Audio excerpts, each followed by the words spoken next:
Well, when the individual comes back into the society, it's like taking a slingshot, like I said, and shooting them back into the society unprepared, unskilled, and then coming into an environment just because you have practiced religion in a confined environment, i.e. the penal system, prison system, believing that that is going to be just your salvation. And what most young men and women don't understand is that it's a balanced life. Your application is going to be balanced. That means that you're going to have some degree of balance in your life. You just can't be a spiritual entity.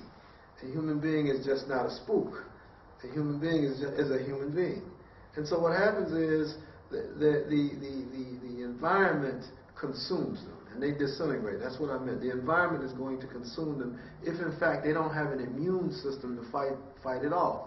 Okay, spirituality is your immune system, one, but you also have to have you have to be qualified to apply yourself in the environment. And when I say that, to qualify, what can you do in the environment? You know, so a lot of brothers have the desire, or women, sisters have the desire to come home and do something, but there has to be the balance between will and skill. Where there's no, you might have the will to do something, but you can't just keep going on will if you haven't acquired any skills. So what happens is you're consumed by this negative environment. You can't fight it off because you don't have the skills to fight it off with. I think that also I was a victim of that, I believe, in terms of the slingshot syndrome, because I actually did 12 and a half years on a 15-year mandatory sentence.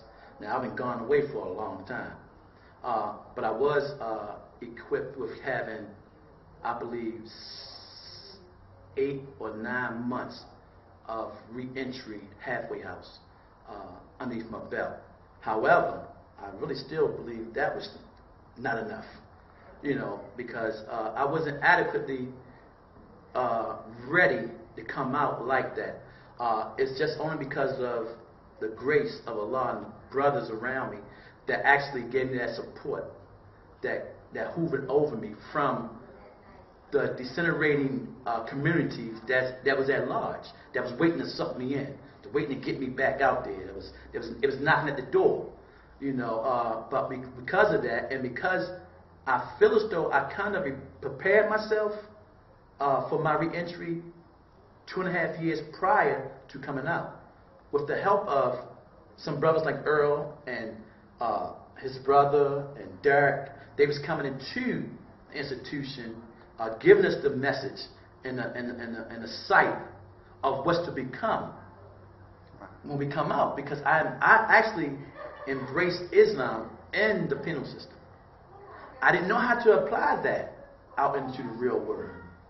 But with a little help and understanding from the brothers coming in, that biblical cord of helping me see, I think I was kind of a little bit, had a jump on what to prepare myself for and who to be around, you know, in a sense with that. But if a brother or sister doesn't have that connection, then the powers that be will consume you, because you're coming right back into what you had came out of the same way. So there's no other, if there's no skills, no type of support system, no type of family structure, if everything is still there in the sense in which you went in, then you will get the same results. My results has been astronomically changed in a sense. I was forced to, you know, I was still opposed with the consumption of, let's do it this way. We could do it better this way. But I personally chose, and with the support of other brothers around me in my circle, you know, chose not to go that way. And I can say I come home in 95.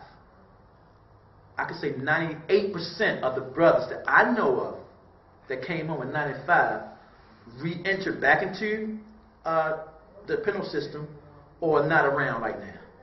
You know, and I'm doing surveys as we speak because that's important to me. I mean, my life space reality right now is realizing, understanding where I came from and where I'm at today. There's no mystery. to that. There's no mystery to why I'm here and they're not.